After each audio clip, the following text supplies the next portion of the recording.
Você já refletiu profundamente sobre o motivo de Deus, sendo a personificação do amor infinito e perfeito, não salvar a todos? Esta pergunta não apenas desafia nossa compreensão, mas também nos convida a explorar mais profundamente o que realmente significa o amor e a justiça divina. A ideia de que Deus, com sua infinita bondade e compaixão, permita que algumas pessoas permaneçam fora do alcance da salvação pode parecer paradoxal à primeira vista. No entanto, ao investigarmos as Escrituras e a revelação de seu caráter, entendemos que ele não age fora de sua natureza e de seus princípios eternos. Para muitos cristãos, a noção de que Deus deseja a salvação de todos é um fundamento inabalável. Não há discriminação de raça, idade, classe social ou gênero em seu plano. A vontade divina é abrangente e inclusiva, como é claramente afirmado em 1 Timóteo 2:4. Deus deseja que todos sejam salvos e cheguem ao pleno conhecimento da verdade. Ainda assim, a realidade ao nosso redor parece revelar algo inquietante: nem todos abraçam ou alcançam essa salvação. Mas por que isso acontece? Essa é a questão que começa a revelar nuances profundas da condição humana e da interação entre livre-arbítrio e a soberania divina. Ao longo das Escrituras, vemos exemplos de pessoas que, por suas escolhas, atitudes ou crenças, se afastaram do caminho da graça. No vídeo de hoje, vamos abordar 7 tipos de pessoas que, segundo os ensinamentos bíblicos, enfrentam grandes barreiras no caminho da redenção. São perfis que desafiam a cada um de nós a uma autoavaliação. Você, eu ou qualquer um ao nosso redor poderíamos, sem perceber, estar em um desses caminhos que levam à perdição. Portanto, é essencial estar atento. Será que algum desses perfis ressoa com a sua trajetória espiritual? A resposta a essa pergunta pode ser a chave para desatar nós em nossa caminhada e nos aproximar mais de Deus. A incredulidade, por exemplo, é mencionada como uma das maiores barreiras. Quem são os incrédulos? São aqueles que rejeitam a realidade do nascimento, da morte e da ressurreição de Jesus Cristo. A Bíblia nos diz que a salvação está disponível apenas através da fé, conforme lemos em João 14:6. Eu sou o caminho, a verdade e a vida. Ninguém vem ao Pai, a não ser por mim. Além disso, existem aqueles que tentam encontrar outros meios de salvação, distantes de Jesus. A dependência de práticas humanas, sistemas religiosos ou crenças que negam a centralidade de Cristo na redenção os coloca fora do alcance da graça divina. João 5:40 nos lembra de que muitos se recusaram a ir a Jesus para receber vida. Este comportamento ilustra como a rejeição ao único Salvador pode condenar almas que, de outra forma, poderiam ter sido salvas. Outro ponto crucial que abordaremos é a falsa segurança espiritual.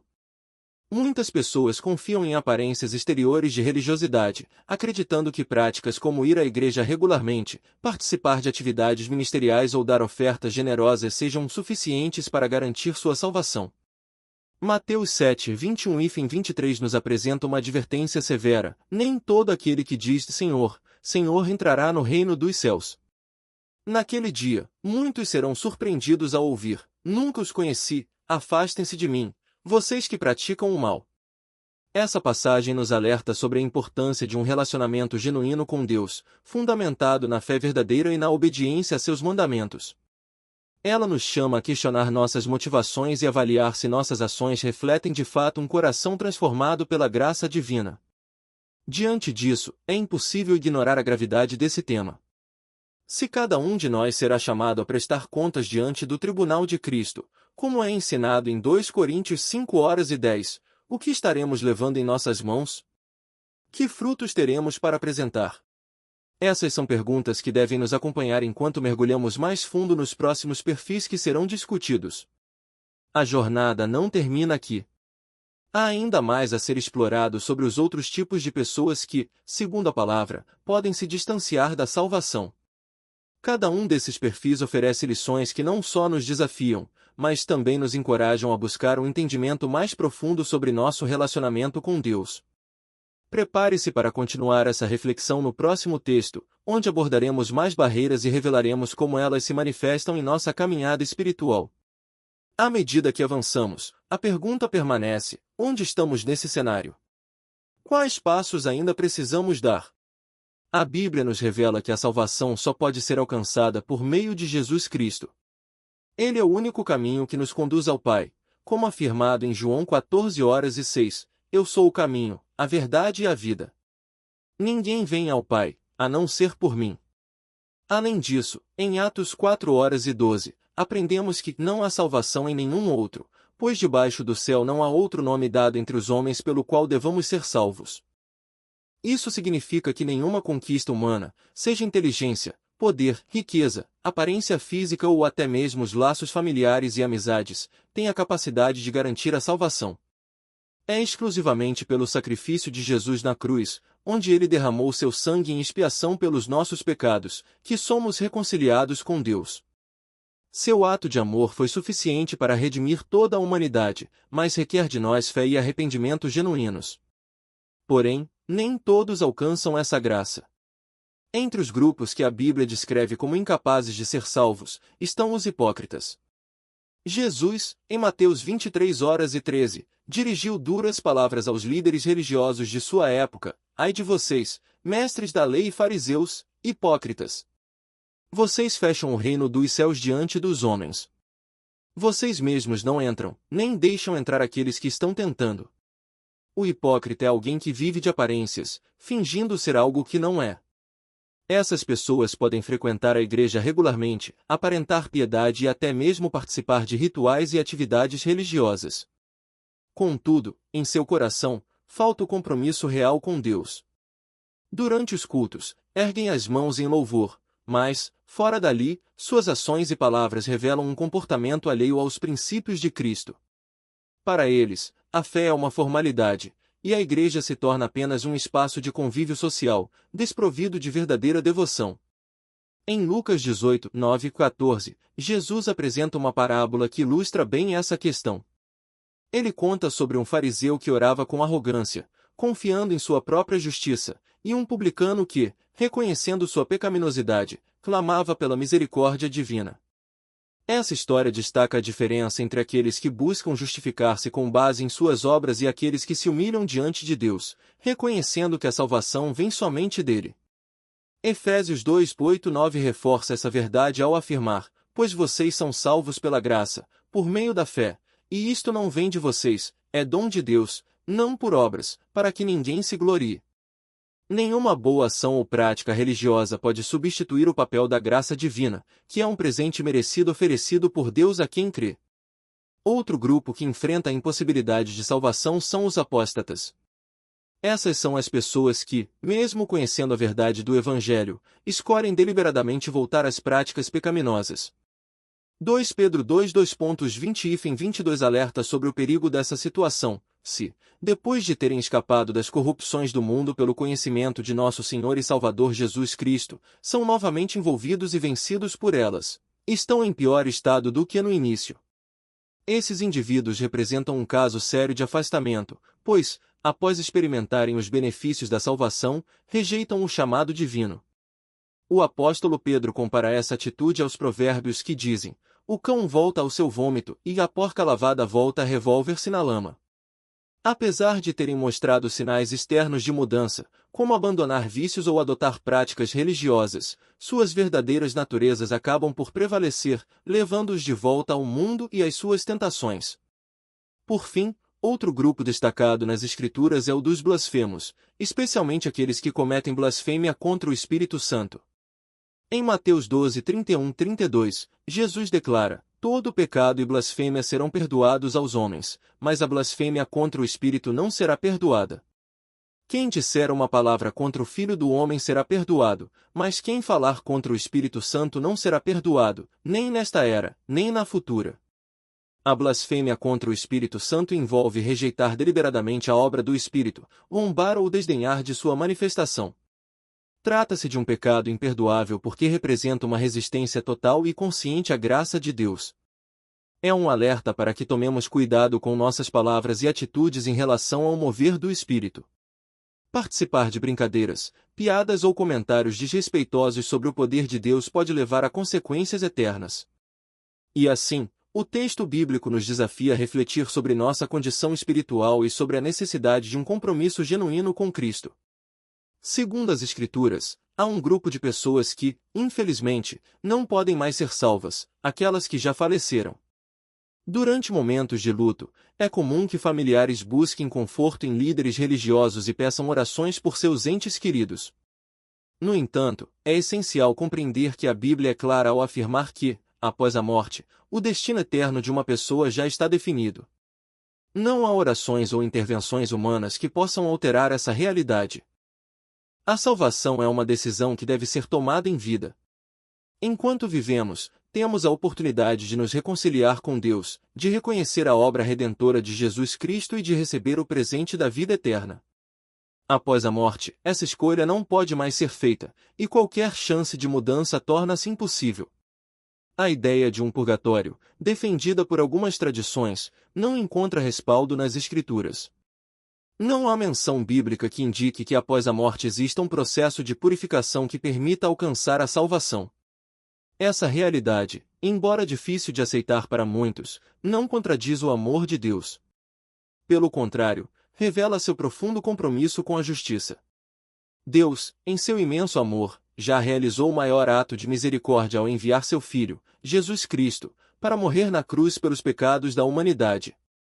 Esse sacrifício supremo é a prova do amor divino, mas também exige uma resposta pessoal de cada indivíduo. Deus não força ninguém a crer, pois o amor verdadeiro só existe onde há liberdade de escolha. Por isso, ele respeita a decisão de quem opta por rejeitar a salvação, mas, ao mesmo tempo, não compromete seus princípios de justiça. Essa é uma verdade que precisa ser compreendida. A salvação está disponível, mas requer um posicionamento enquanto ainda há tempo. O arrebatamento, um dos eventos mais discutidos entre cristãos, ilustra essa urgência. Ele não é apenas um conceito teológico distante, mas uma promessa clara e profética nas Escrituras. Embora ninguém saiba o dia nem a hora em que ocorrerá, sabemos que será um momento extraordinário, descrito com riqueza de detalhes em 1 Tessalonicenses 4, 15 e 17. Segundo a palavra do Senhor, nós, os que estivermos vivos e que ficarmos até a vinda do Senhor, certamente não precederemos os que dormem. Pois o próprio Senhor descerá do céu com grande brado, com voz de arcanjo e ao som da trombeta de Deus, e os mortos em Cristo ressuscitarão primeiro. Depois, nós, os que estivermos vivos, seremos arrebatados com eles nas nuvens, para o encontro com o Senhor nos ares. E assim estaremos para sempre com o Senhor. Esse evento será um divisor de águas na história da humanidade. Aqueles que depositaram sua fé na obra redentora de Cristo serão reunidos com Ele de forma gloriosa. O arrebatamento é uma promessa exclusiva para aqueles que, enquanto vivos, se afastaram do pecado e buscaram viver em obediência à vontade de Deus. Por mais que boas ações sejam louváveis, elas não são suficientes para garantir que alguém participe desse momento. A Bíblia ensina que a salvação não é alcançada por méritos humanos, mas pela graça de Deus, por meio da fé em Jesus. É por isso que o arrebatamento será um evento singular, destinado apenas àqueles que aceitaram essa verdade e viveram de acordo com ela. Há quem acredite que o arrebatamento ocorrerá mais de uma vez, proporcionando novas oportunidades para aqueles que não forem arrebatados na primeira ocasião. Contudo, essa ideia não encontra fundamento bíblico. As Escrituras indicam que o arrebatamento acontecerá apenas uma vez, e aqueles que ficarem para trás enfrentarão um período de grande tribulação e sofrimento, marcado pelo caos e pela manifestação do Anticristo. Enquanto isso, os que forem arrebatados iniciarão uma nova etapa ao lado do Senhor, onde experimentarão plenamente o que significa a vida eterna. Não apenas estarão livres da condenação, mas também desfrutarão da comunhão eterna com Cristo. O poder da morte será derrotado, e a promessa de um novo céu e uma nova terra começará a se cumprir. O conceito de arrebatamento, embora não mencionado literalmente com essa palavra nas Escrituras, é amplamente descrito como um evento em que Deus retirará os crentes da terra antes de derramar seu justo julgamento sobre o mundo. Esse momento é aguardado com grande expectativa por aqueles que confiam em sua palavra e vivem com fé. Mas o que significa, na prática, estar preparado para o arrebatamento? Quais são os sinais de que estamos vivendo os últimos tempos?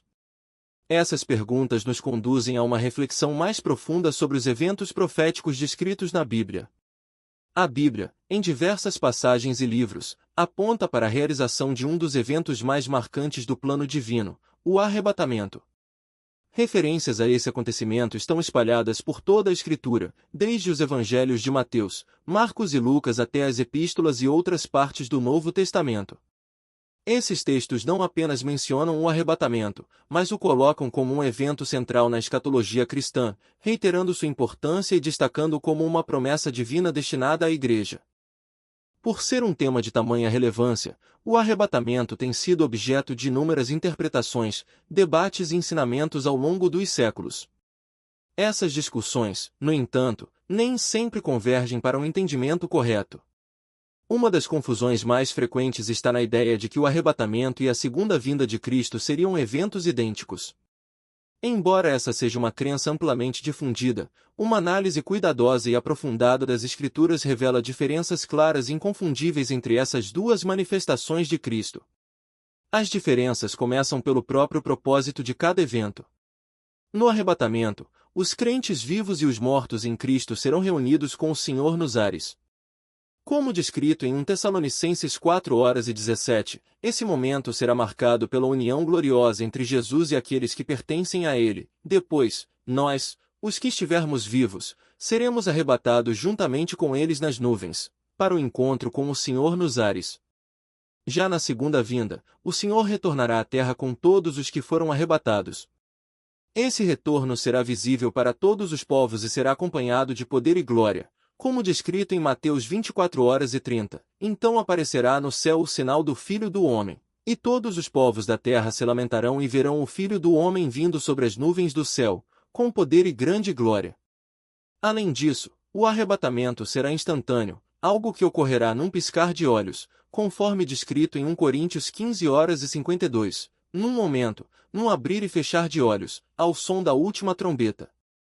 Pois a trombeta soará, e os mortos ressuscitarão incorruptíveis, e nós seremos transformados.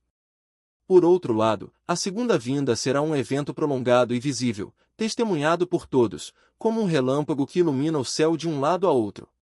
Essa diferença de tempo e visibilidade reforça que estamos lidando com dois acontecimentos separados, cada um com características distintas.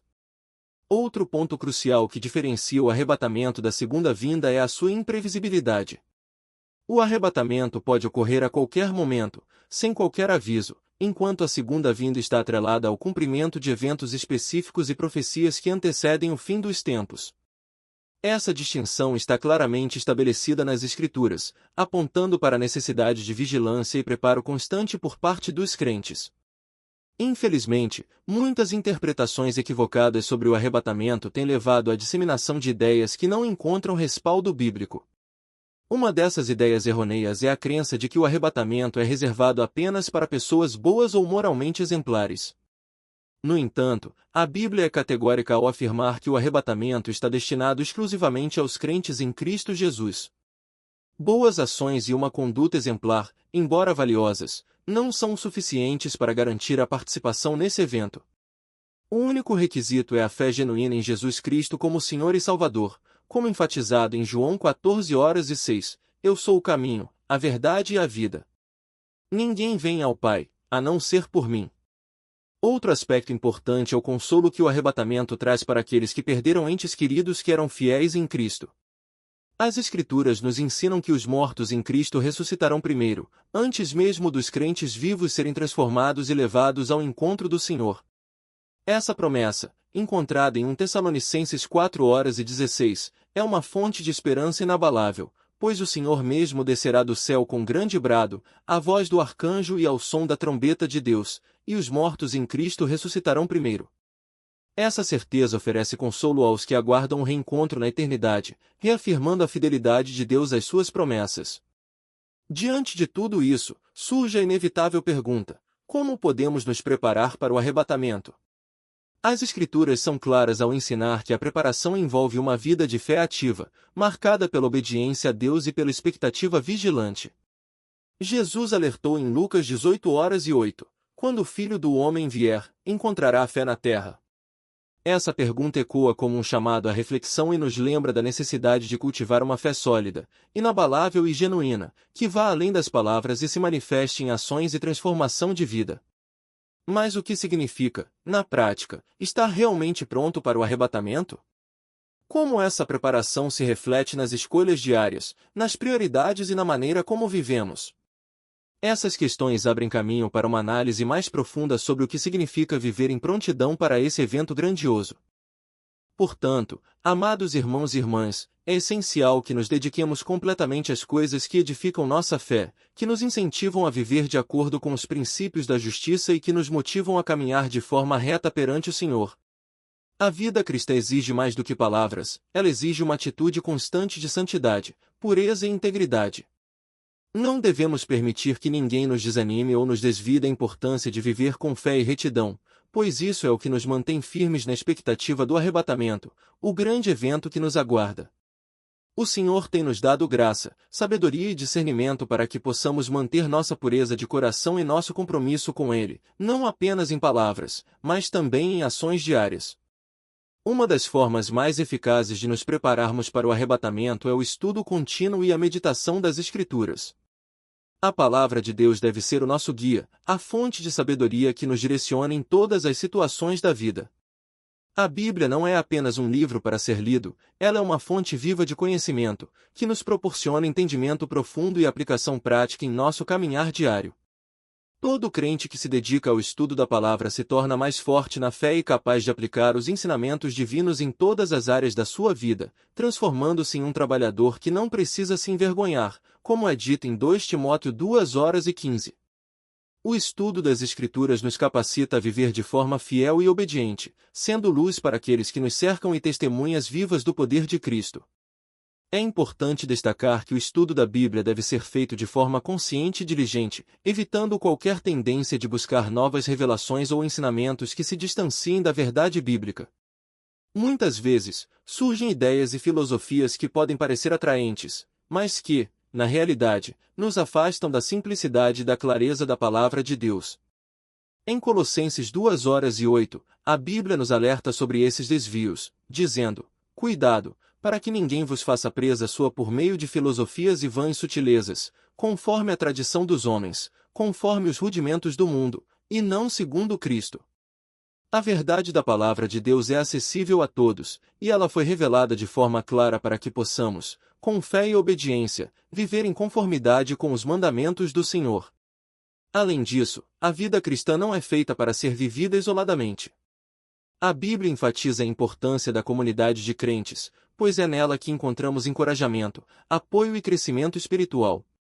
Em Provérbios 27:17, lemos que assim como o ferro afia o ferro, uma pessoa afia a outra. A convivência com outros cristãos é essencial para nossa edificação espiritual. Viver em comunhão nos ajuda a crescer na fé, a corrigir nossas falhas e a fortalecer nosso compromisso com Cristo. Quando estamos rodeados por outros crentes, encontramos a força necessária para perseverar nas dificuldades e enfrentar os desafios da vida. A Bíblia nos adverte, ainda, a não negligenciar as reuniões com os irmãos e irmãs em Cristo, pois em Hebreus 10:25 é dito: "Não deixando a nossa congregação, como é costume de alguns, antes admoestando-nos uns aos outros." O isolamento espiritual é uma das maiores armadilhas do inimigo, e ele sabe que, ao nos afastarmos da comunidade de crentes, ficamos vulneráveis às suas tentações e ataques. Por isso, devemos estar vigilantes e buscar sempre estar em comunhão com aqueles que compartilham da mesma fé, pois a força da união no corpo de Cristo é um dos maiores recursos que temos para enfrentar as dificuldades da vida. Outro ponto fundamental para a preparação para o arrebatamento é a oração constante. A oração é um meio pelo qual nos conectamos com Deus, buscando sua orientação, força e sabedoria para caminhar em retidão. Quando oramos, reconhecemos nossa dependência de Deus e abrimos espaço para que sua vontade se cumpra em nossas vidas. Nos momentos de fraqueza, a oração se torna ainda mais crucial, pois, como diz Filipenses 4:6-7, devemos apresentar todas as nossas preocupações a Deus, e Ele nos dará a paz que excede todo entendimento. Isso nos fortalece e nos mantém focados na verdade de que, embora nossas forças sejam limitadas, o poder de Deus nunca falha. Ainda, é importante reconhecer que, ao nos prepararmos para o arrebatamento, Deus tem nos dado sinais ao longo do caminho. Esses sinais são um alerta de que a volta de Cristo está próxima, e devemos estar atentos a eles. Embora a Bíblia não nos revele o dia e a hora exatos, ela nos instrui a sermos vigilantes e a observar os sinais dos tempos, que nos apontam para a iminente volta do Senhor. Jesus nos deixou claros ensinamentos sobre os sinais dos últimos dias, e a nossa responsabilidade estar atentos a eles e interpretar o que está acontecendo ao nosso redor à luz das Escrituras. Em Mateus 24:33, Jesus nos diz: assim também vocês, quando virem todas essas coisas, saibam que ele está próximo, às portas. Isso significa que, à medida que os sinais profetizados começam a se manifestar, devemos estar mais atentos do que nunca às palavras de Jesus e aos seus ensinamentos. A vigilância espiritual é fundamental, pois a volta de Cristo será repentina e inesperada para aqueles que não estiverem preparados. Nos próximos textos, exploraremos mais profundamente os ensinamentos de Jesus sobre o fim dos tempos e como podemos aplicá-los em nossa vida diária. Vamos refletir sobre o que significa estar pronto para o retorno do Senhor e como podemos viver de maneira que seja agradável a Ele até o momento glorioso em que seremos arrebatados. Jesus nos ensinou com clareza a importância de estarmos firmemente comprometidos com a missão que Ele nos confiou, usando a parábola dos talentos para ilustrar esse ensinamento. Ser encontrado fazendo aquilo que Ele nos pediu significa estar ativamente envolvido, empenhado e com total dedicação no cumprimento do propósito que nos foi dado. Esse compromisso não é superficial, mas deve ser vivido com a maior excelência, tendo a consciência de que o retorno de nosso Mestre está próximo. Entre os deveres que nos foram atribuídos, um dos mais essenciais e que jamais podemos negligenciar é o de proclamar o Evangelho. Jesus, em sua grande comissão, nos instrui claramente a pregar a boa nova a todos os povos.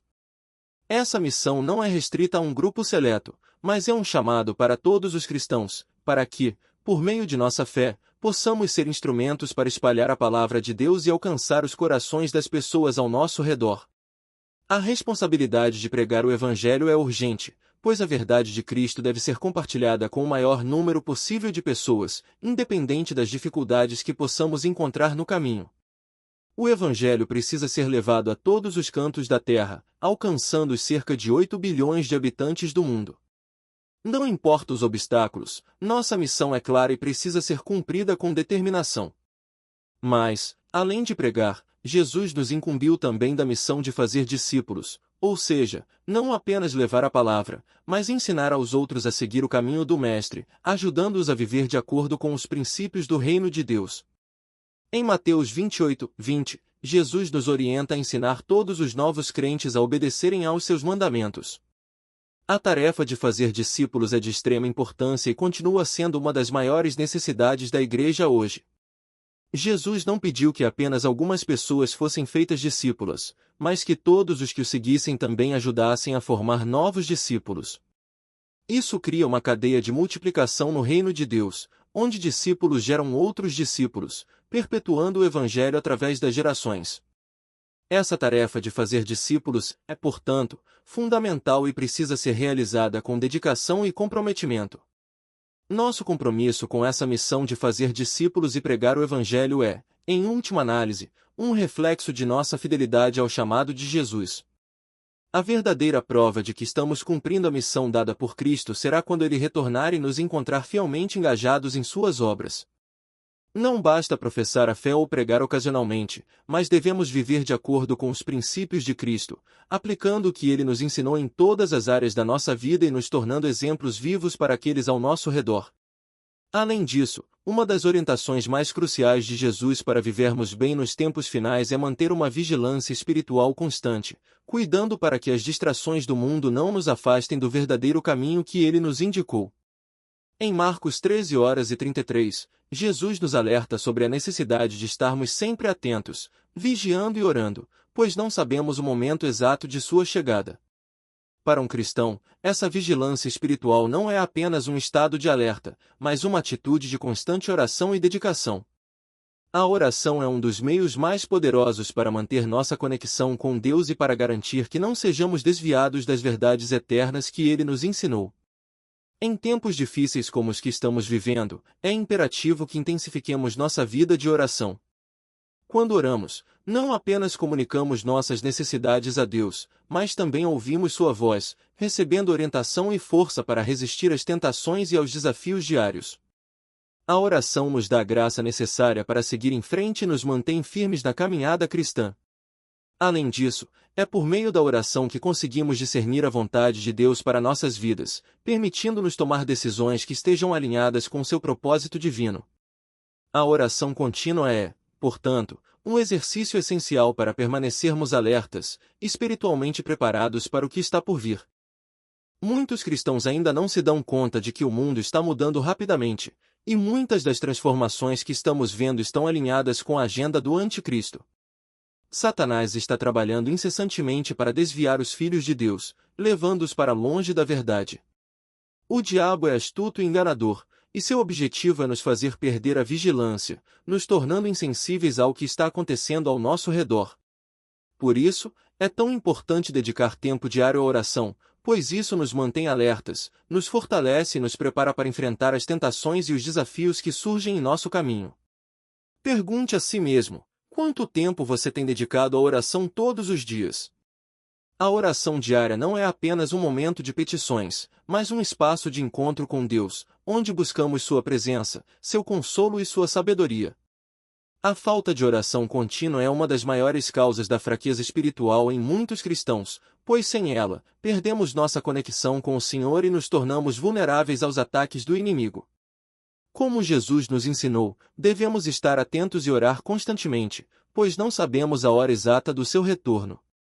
Em Marcos 13, 2:35-36, Jesus adverte: portanto, fiquem alertas, pois não sabem quando o dono da casa voltará, se ele chegar de repente, não permitam que os encontre dormindo.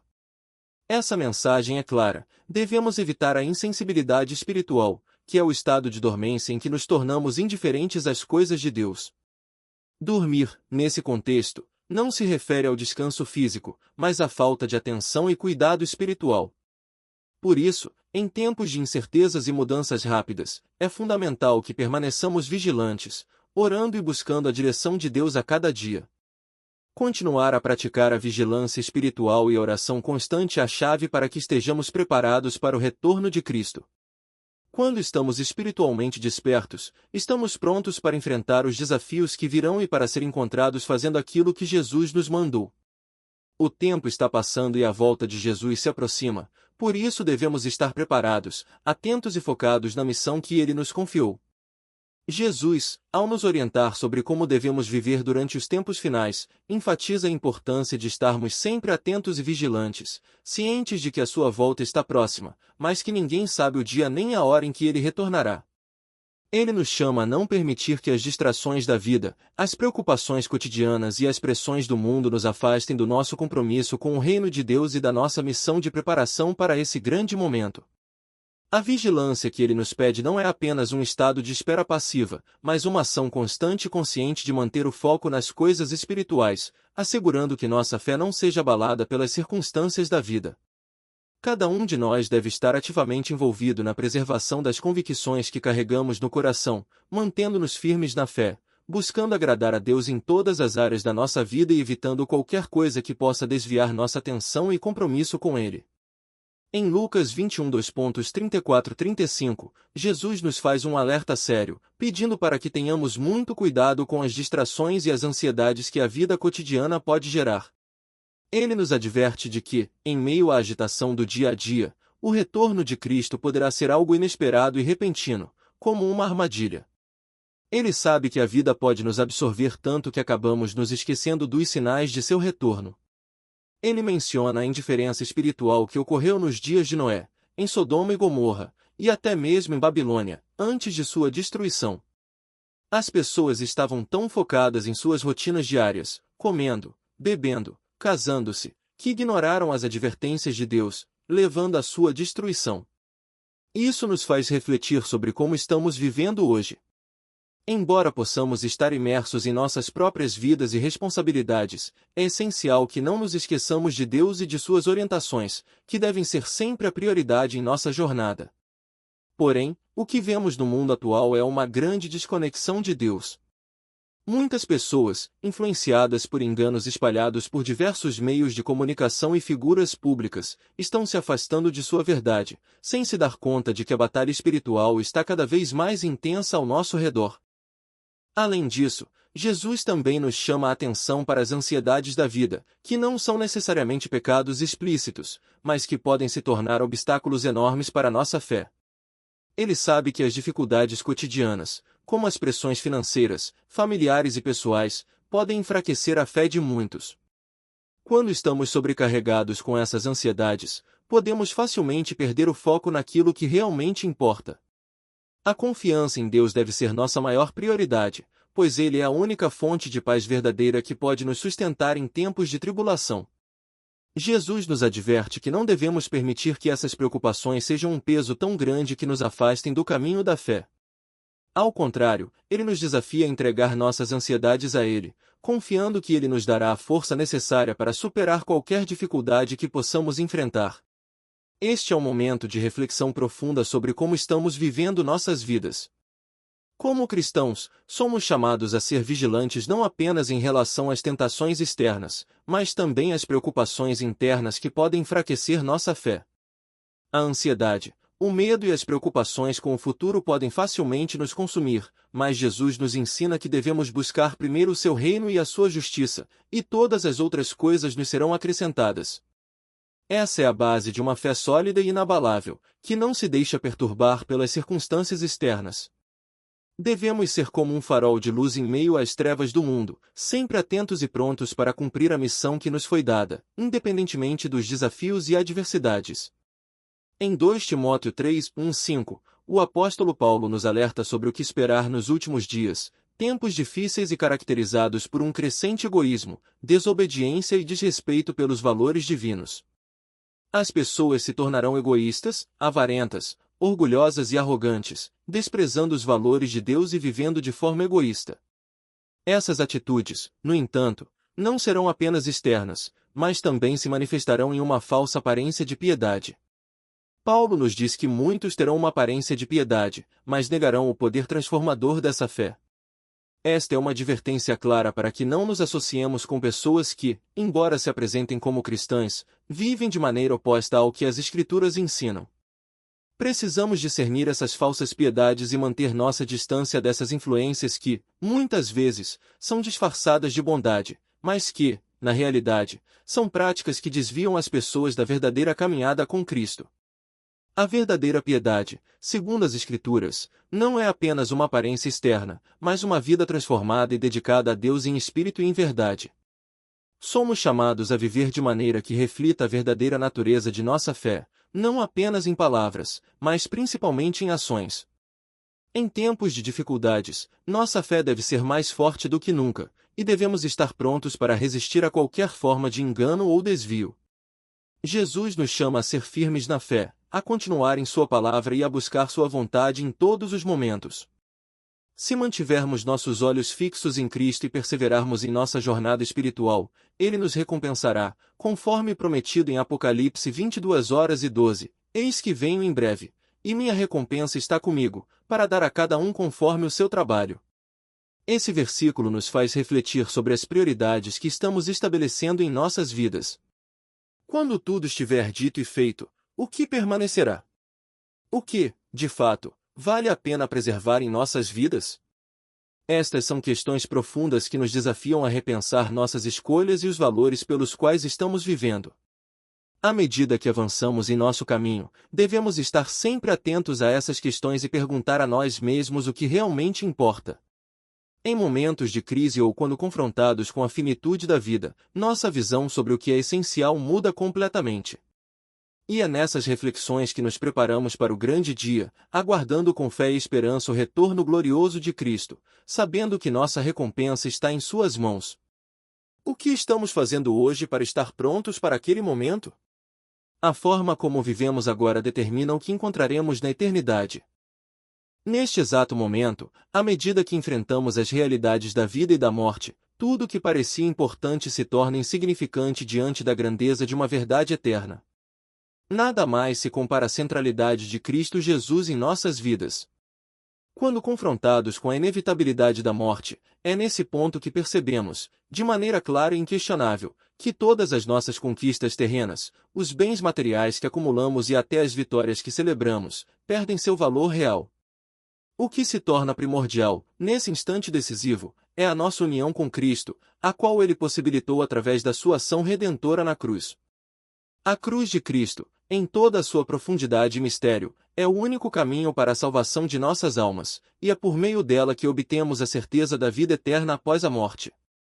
Este é o maior e mais importante convite que podemos receber, e Deus nos chama a dar atenção plena a esta mensagem.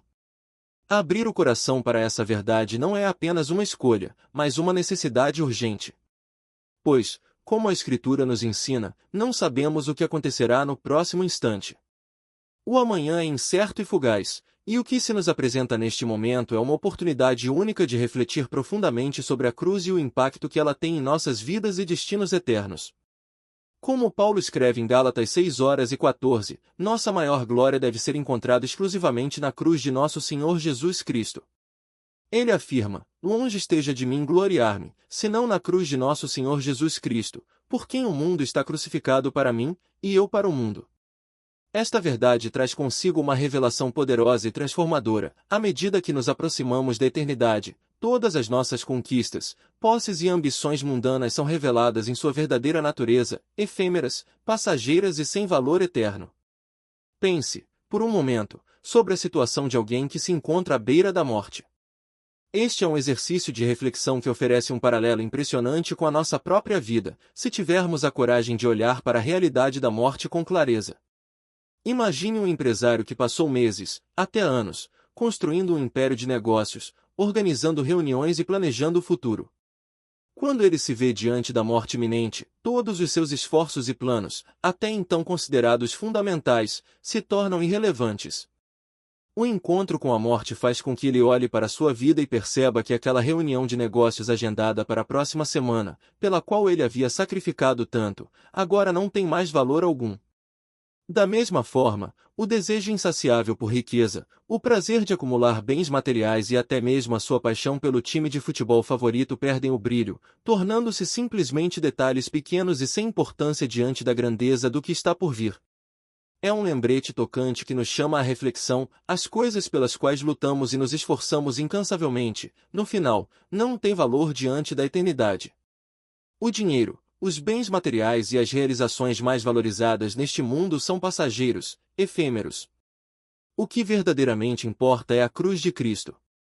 Somente por meio dela podemos encontrar sentido e significado para nossa existência, e é nela que nossa eternidade será definida. Este é um ponto crucial, e cada um de nós deve encarar essa realidade com seriedade.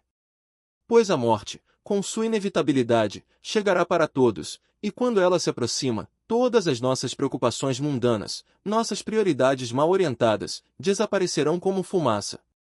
Mesmo sabendo, de maneira íntima e profunda, que a morte é uma realidade, frequentemente nos deixamos consumir pela busca incessante por sucesso, reconhecimento e poder neste mundo. Esquecemos de que o mais importante é nossa relação com Deus, que transcende qualquer conquista terrena. Assim, este é um chamado para reavaliar nossas vidas, para refletir sobre o que realmente tem valor. O que é realmente importante quando nossa jornada neste mundo se aproxima do fim? O que nos espera do outro lado da morte? Será que há um purgatório, ou estaremos simplesmente aguardando o momento da ressurreição prometida? A palavra de Deus, em Hebreus 9:27, nos dá uma resposta clara e objetiva. E assim como está determinado para os homens morrerem uma vez, vindo depois disso o julgamento. A Escritura nos assegura que, após a morte, não há um estado intermediário de purificação ou espera, mas sim um julgamento definitivo, no qual cada um de nós será avaliado segundo a nossa vida e nossas ações. O conceito de purgatório, tão difundido em algumas tradições, é refutado pela palavra de Deus, que aponta para a realidade de um julgamento divino após a morte. E é essa verdade que muda completamente a forma como devemos viver nossas vidas.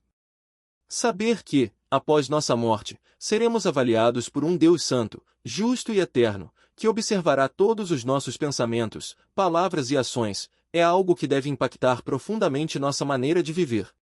Cada detalhe de nossas vidas será considerado, e até mesmo as palavras que pronunciamos serão analisadas com seriedade e justiça. Isso nos desafia a viver de maneira íntegra e a manter nossos corações focados naquilo que é eterno, não permitindo que as distrações e tentações deste mundo nos afastem do nosso verdadeiro propósito. Meus queridos amigos, o julgamento está se aproximando, e ele é inevitável. Em breve, todos seremos confrontados com a realidade de nossa vida diante de um Deus justo e misericordioso.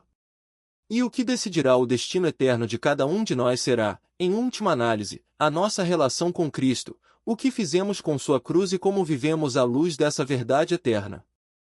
Em breve, revelaremos qual é esse fator crucial, que desempenha um papel decisivo em nosso destino eterno. Em 1 Coríntios 1:18, o apóstolo Paulo traz à tona a mensagem central da fé cristã: a palavra da cruz é loucura para os que se perdem, mas para nós, que somos salvos, é o poder de Deus. Convido você a refletir profundamente sobre essas palavras. Para muitos, a ideia de que um homem foi crucificado e, por meio desse ato, trouxe a salvação para todos os que nele creem, soa como uma ideia absurda, algo incompreensível. No entanto, para aqueles que foram tocados pela graça divina, essa mesma cruz se revela como a força transformadora de nossas vidas, o poder de Deus que quebra as cadeias do pecado e nos liberta da condenação. A pregação da cruz, que simboliza o sacrifício incomparável de Cristo, pode ser considerada uma ideia insensata por aqueles que estão cegos espiritualmente, pelos que não compreendem o amor incondicional de Deus. Porém, para aqueles que foram salvos, ela é a revelação do poder de Deus, a chave que abre as portas da salvação. A cruz se ergue como a linha divisória entre os que estão na jornada de perdição e os que seguem o caminho da salvação eterna. Sem o evento redentor que aconteceu na cruz e a subsequente vitória da ressurreição, a salvação seria algo inalcançável para a humanidade. Tudo que se segue na história da humanidade, todas as boas obras, todas as tentações e vitórias, só têm um verdadeiro significado quando são compreendidas à luz do sacrifício de Cristo na cruz. Como o apóstolo Paulo afirma em Gálatas 6:14, longe de mim gloriar-me, senão na cruz de nosso Senhor Jesus Cristo. Este versículo enfatiza que, para o cristão, toda a glória e todo o orgulho devem ser centrados exclusivamente na cruz. Paulo nos convoca a desviar nosso olhar de tudo que é terreno e efêmero e fixar nossos olhos naquilo que é eterno, a obra redentora de Cristo. A cruz não é apenas um símbolo de sofrimento, mas um sinal de vitória sobre a morte e sobre o pecado. É nela que encontramos o fundamento da nossa fé e da nossa esperança, pois ela nos revela o imenso amor de Deus que foi capaz de se entregar por nós. A cruz é, portanto, mais do que um pedaço de madeira, ela é o ponto de encontro entre a divindade e a humanidade, o lugar onde a justiça de Deus se encontra com sua misericórdia infinita. No entanto, em nosso cotidiano, somos constantemente distraídos por uma infinidade de coisas. Vivemos em um mundo que nos convida a buscar constantemente mais sucesso, mais poder, mais reconhecimento. A sociedade nos empurra para a busca incessante por coisas que, à primeira vista, parecem trazer satisfação, mas que, no final, se mostram vazias e passageiras. A pressa com que corremos atrás dessas conquistas terrenas nos faz esquecer do valor eterno da cruz de Cristo. Frequentemente, nos perdemos nos desafios diários, nos desejos pessoais e nas preocupações do momento, e nos afastamos do que verdadeiramente importa. No entanto, a cruz de Cristo se mantém inabalável, uma rocha firme sobre a qual devemos construir nossas vidas. Diante da eternidade, todas as nossas realizações e conquistas pessoais se tornam irrelevantes, pois o que verdadeiramente importa é o que fizemos em relação à cruz de Cristo. Enquanto refletimos sobre a complexidade da vida e as inúmeras distrações que surgem em nosso caminho, o ensinamento dos apóstolos nos chama a voltar nossa atenção para o poder transformador da cruz. A cruz de Cristo não é apenas um tema teológico, mas uma realidade prática que deve moldar cada aspecto da nossa vida. Ela é o lembrete diário do amor incondicional de Deus por nós, um amor que não conhece limites e que foi demonstrado de forma suprema em Jesus Cristo. Esse amor nos desafia a viver de maneira diferente, a viver com os olhos fixos não nas coisas passageiras, mas naquilo que é eterno. Quando nos permitimos ser transformados pela cruz, nossas prioridades mudam, nossos valores são ajustados e começamos a viver de maneira que honra a Deus em tudo o que fazemos. No entanto, vivemos em uma sociedade que constantemente nos incentiva a nos concentrarmos em nossa própria bondade, em nossas boas ações e em nossa moralidade. Somos frequentemente lembrados de todas as coisas boas que fazemos, como ajudamos os outros, como somos responsáveis e como seguimos as leis e normas sociais. Às vezes, até somos elogiados por nossa bondade. Isso pode nos levar a acreditar que somos, de fato, pessoas boas. Esse é um pensamento comum, não apenas entre os cristãos, mas também entre aqueles que não professam a fé, que acreditam que a bondade e o cumprimento dos deveres sociais são suficientes para nos tornar justos diante de Deus. Contudo, a Bíblia nos ensina uma verdade desconfortante: não importa quantas boas obras realizemos, nós ainda somos pecadores. Romanos 3:23 nos lembra que todos pecaram e carecem da glória de Deus, e Romanos 6:23 explica que o salário do pecado é a morte, ou seja, a consequência do pecado é a separação eterna de Deus. Este é um ponto crucial que muitos falham em entender. A natureza humana, desde a queda de Adão, é marcada pelo pecado, e isso nos afasta da perfeição de Deus.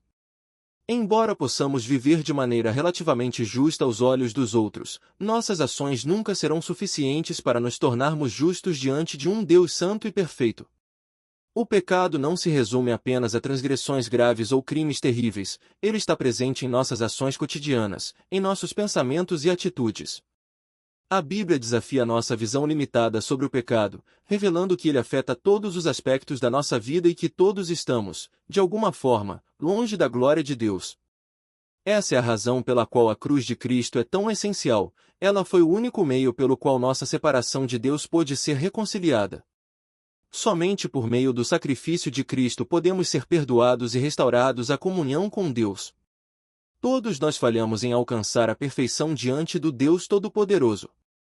O Evangelho traz uma mensagem direta e desconcertante: cada ser humano, independentemente da sua posição ou virtude reconhecida na sociedade, é pecador aos olhos de um Deus que é totalmente santo. Para muitos, essa afirmação sobre a natureza humana é um choque. Muitos se recusam a aceitar ser chamados de pecadores, e em vez disso, se agarram à falsa ideia de sua própria moralidade. A mensagem do Evangelho, portanto, torna-se algo ofensivo, quase incompreensível, porque ela desmascara a necessidade de uma salvação que eles não estão dispostos a aceitar. A redenção, para esses, parece uma tolice, um conceito sem valor real, algo fácil de descartar. Muitas pessoas se consolam com suas boas ações, suas iniciativas de caridade e com sua conduta moral, acreditando que, por meio disso, estarão aceitas diante de Deus. Elas caem na ilusão de que a cruz de Cristo não é necessária, convencendo-se de que podem alcançar a salvação através de seus próprios méritos e esforços. A sociedade reforça esse pensamento, disseminando a ideia de que a cruz é irrelevante para nossas vidas. Contudo, é vital que rejeitemos essa mentira e aceitemos a dura realidade: nossa própria bondade não é suficiente para nos salvar. A salvação não pode ser alcançada pelas nossas ações. A cultura de desrespeito à vida humana que vemos hoje no mundo nos prova isso a cada dia. Ao acessar a internet, logo nos deparamos com o ódio e a violência que dominam o planeta. Aumento de assassinatos, guerras e atos de terrorismo se tornam cada vez mais frequentes, e as estatísticas são alarmantes. Somente no século passado, mais de 200 milhões de pessoas perderam a vida em conflitos armados, e a última década foi marcada pela perda trágica de milhões de crianças devido à violência de guerras. Esses números nos fazem questionar a proximidade do juízo divino. Independentemente de quando o fim dos tempos ocorrerá, a questão crucial é: estamos prontos para nos apresentar diante do Criador como somos hoje? Temos um relacionamento verdadeiro com Jesus? É hora de parar e refletir, deixando de lado as preocupações passageiras da vida. No fim, o que realmente importa não são nossas posses materiais, nossa fama nas redes sociais ou qualquer outro status superficial. O que importa é a condição de nossa alma. Devemos entregar nossos corações ao Senhor agora, arrepender-nos e firmar-nos na verdade, não importa o custo. Que possamos orar para que Deus nos conduza a um coração mais voltado para o Espírito, que nos liberte da corrupção do mundo e que o seu amor se torne a motivação central de nossas vidas, nos dando certeza sobre nossa eternidade. Amém.